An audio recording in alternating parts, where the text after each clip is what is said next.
नामे पारे सूरह आराफ में बनी इसराइल के हज़रत मूसा अलैहिस्सलाम के दौर का एक शख्स बलअम बिन बाऊरा इसका वाक़या बड़ा ही करबनाक वाक़या इसका दर्ज है। बलअम बिन बाऊरा ये एक नेक मुत्तकी परहेज़गार आलिम और आबिद शख्स था। इसमें आज़म का इसके पास इल्म था और अपनी रूहानियत से, अपनी दिल की नज़र से, क़ल्ब की नज़र से ज़मीन पर बैठे हुए अर्श तक देख लिया करता था और मुस्तजाबुद दावा ये शख्स था, यानी इसकी दुआएं कबूल होती थी। बलअम बिन बाऊरा इसकी हज़ारों की तादाद में शागिर्द थे, यानी इसके शागिर्दों की जो दवातों की तादाद है वो भी हज़ारों के अंदर थी। यानी इस तरह का ये शख्स था बलअम बिन बाऊरा। हज़रत मूसा अलैहिस्सलाम को जब अल्लाह तबारक व तआला ने कौम जब्बारीन की तरफ जिहाद करने के लिए भेजा, बड़ी जाबिर कौम थी कौम जब्बारीन का कुरान करीम के अंदर ज़िक्र है। मूसा अलैहिस्सलाम ने उनके साथ जिहाद करने के लिए जब रवाना हुए तो वो कौम जब्बारीन इस बलअम बिन बाऊरा के पास आई और कहने लगी कि मूसा अलैहिस्सलाम ने बड़ा ही ताकतवर और बहुत बड़े लश्कर के साथ हम पर हमला करने वाले हैं, तो आप मूसा अलैहिस्सलाम के ख़िलाफ़ बद्दुआ करें, आपकी दुआ कबूल होती है, वो उनको शिकस्त हो जाए। ये कौम जब्बारीन बलअम बिन बाऊरा के पास आई जो बड़ा मुस्तजाबुद दावा, यानी जिसकी दुआएं कबूल होती हैं। ये जवाब में कहता है कि तुम्हारा नास हो कि तुम मुझे एक अल्लाह के नबी के ख़िलाफ़ बद्दुआ के लिए कह रहे हो। ऐसा तो कभी नहीं हो सकता कि मैं किसी नबी अलैहिस्सलाम के ख़िलाफ़ बद्दुआ करूँ।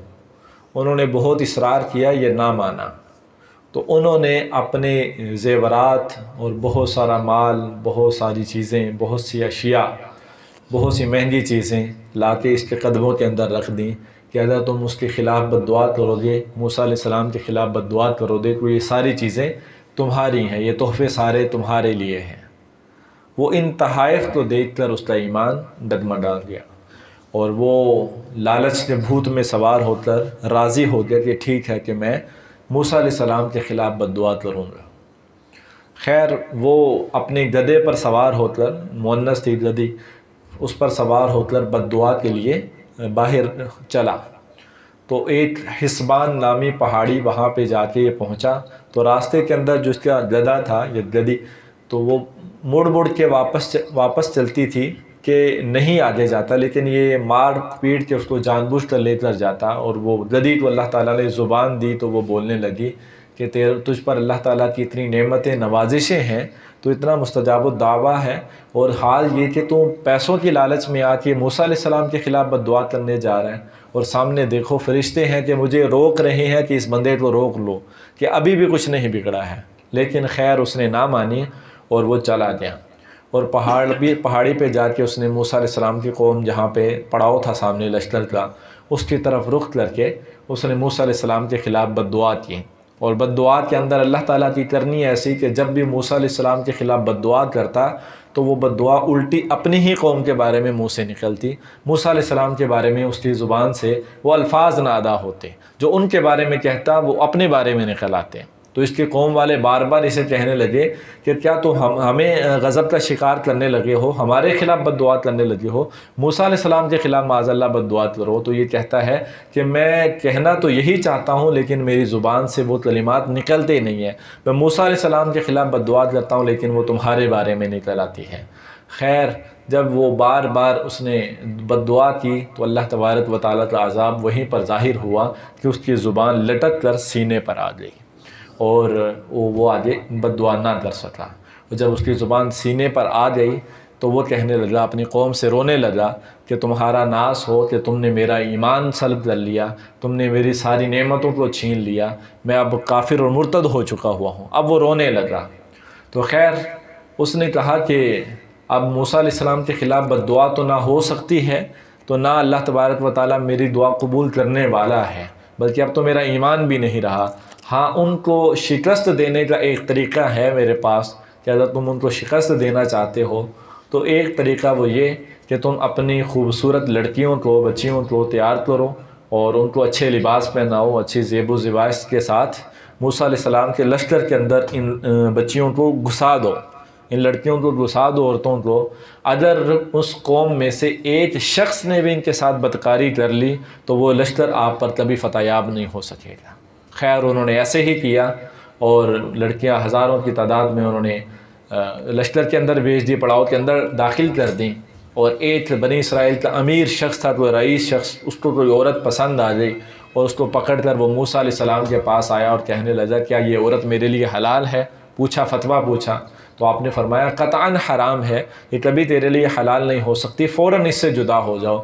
لیکن وہ شہوت میں بہت ہی زیادہ اس کا بھوت سوار تھا، اور اس کو اپنے خیمے میں لے گیا اور بدکاری کا شکار ہوا۔ اسی بدکاری کے نتیجے میں اللہ تبارک و تعالیٰ کی طرف سے عذاب آیا کہ طاعون کی بیماری اس وقت ان کے لشکر میں پھیل گئی، اور موسیٰ علیہ السلام کے 70,000 آدمی اس طاعون کی بیماری کی وجہ سے مر گئے تھے، اور سارا لشکر جو ہے وہ ادھر ادھر بکھر گیا اور شکست کا سامنا ہوا۔ اس کی وجہ سے موسیٰ علیہ السلام کو بہت زیادہ دکھ ہوا تھا۔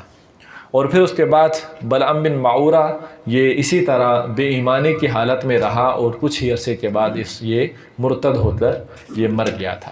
قرآن کریم کے 9ویں پارے کے اندر یہ بلعام بن معورہ کا واقعہ مختصر الفاظ کے اندر درج ہے، اور اس کو بڑی ہی کتے کی مثال دی گئی اس کی، فَمَثَلُهُ كَمَثَلِ الْكَلْبِ إِن تَحْمِلْ عَلَيْهِ يَلْهَثْ أَوْ تَتْرُكْهُ يَلْهَثْ ذَلِكَ مَثَلُ الْقَوْمِ الَّذِينَ كَذَّبُوا بِآيَاتِنَا فَاقْصُصِ الْقَصَصَ لَعَلَّهُمْ يَتَفَكَّرُونَ۔ اس کی مثال ایسے ہو گئی تھی کہ جیسے کتا کہ اگر اس کو کھانا دیں تب بھی بھونکے گا، نہ دیں تب بھی بھونکے گا، کیا وہ بھونکنے والا ہی ہو گیا تھا۔ کہ اس کی مثال دی نا کہ وہ بد دعا پہ اتر آیا، کہ موسیٰ کے خلاف، نبی کے خلاف بد دعا پہ اتر آیا، گویا وہ کتا ہو گیا۔ تو کہ اتنی نوازشات کے باوجود بھی جب بھونکنے پر آیا تو بھونکنا شروع کر دیا۔ اس کی مثال یہ اللہ تعالیٰ نے قرآن کریم کے اندر دیا، فرمایا کہ یہ قصے ہم اسی لیے بیان کرتے ہیں تاکہ غور و فکر کیا جائے۔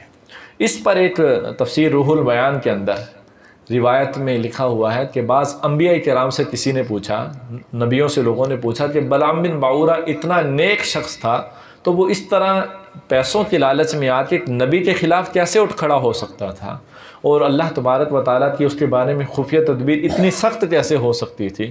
آخر کوئی اس کا بڑا جرم ہوتا جس کی وجہ سے اس کا یہ نتیجہ یہ نکلا ہے۔ تو انبیاء کرام کا جواب یہ تھا کہ واقعی اس کا ایک جرم تھا، اس پر نعمتیں تو بہت زیادہ تھیں، انعامات تو بہت زیادہ تھے، لیکن ایک اس کا جرم تھا کہ جس کا نتیجہ اس شکل میں ظاہر ہوا کہ اس سے سب کچھ چھن گیا۔ وہ کیا جرم تھا اس کا؟ کہ وہ اللہ تعالیٰ کی نعمتوں پر اس نے کبھی شکر ادا نہیں کیا تھا۔ اپنی زندگی کے اندر اس نے اللہ تعالیٰ کی نعمتوں، عبادت گزار تھا، عالم تھا، ہزاروں شاگرد تھے اس کے، لیکن شکر گزار نہیں تھا۔ تفسیر روح البیان کے اندر لکھا اس کا نتیجہ یہ اللہ تبارک و تعالیٰ نے اس صورت میں ظاہر کیا کہ اس کا عذاب اس صورت میں نازل ہوا۔ یہاں سے ہمیں درس ملتا ہے کہ اتنا عبادت گزار اور نیک شخص ہونے کے باوجود ناشکری، لَإِن شَكَرْتُمْ لَأَزِيدَنَّكُمْ وَلَئِن كَفَرْتُمْ إِنَّ عَذَابِي لَشَدِيدٌ، کہ رب فرماتا ہے کہ اگر شکر کرو گے تو مزید دوں گا، اور اگر ناشکری کرو گے تو پھر میرا عذاب سخت ہے، اس سے بچو پھر۔ تو یہ ناشکری کے سبب، ایک اللہ تعالیٰ کی نعمتوں کی ناشکری کرنے کے سبب اتنے بڑے سخت عذاب کے اندر مبتلا ہوا۔ ہمیں سبق لینا چاہیے کہ ہم بہت مقامات پر شکر بھی ادا کرتے ہیں، لیکن رسمی طور پر، اور جب ہم ناشکری کے اوپر آتے ہیں تو بڑے گلے شکوے والے انداز کے اندر ہم ناشکری بھی کر رہے ہوتے ہیں۔ اس پر غور کرنا چاہیے، اور ہر وقت اللہ تبارک و تعالیٰ کی، ہر وقت ہم نعمتوں کے اندر ہوتے ہیں، اور ہر وقت نعمتوں کا شکر ہی ادا کرنا چاہیے، اور اپنے ایمان کو، اور دوسرا درس جو ملتا ہے کہ اپنے ایمان کو پیسوں کی وجہ سے، دنیاوی مال و اسباب کی وجہ سے اپنے ایمان کو کبھی نہیں بیچنا چاہیے، اپنا ایمان نہیں کبھی ان دنیاوی چیزوں کے خطرے میں ڈالنا چاہیے۔ اللہ تبارک و تعالیٰ سے دعا ہے کہ اللہ عز و جل ہمیں اس غضب سے اور اللہ تبارک و تعالیٰ کی ناراضی سے بچائے، اور نیک لوگوں کی سیرت پر عمل کی توفیق عطا فرمائے۔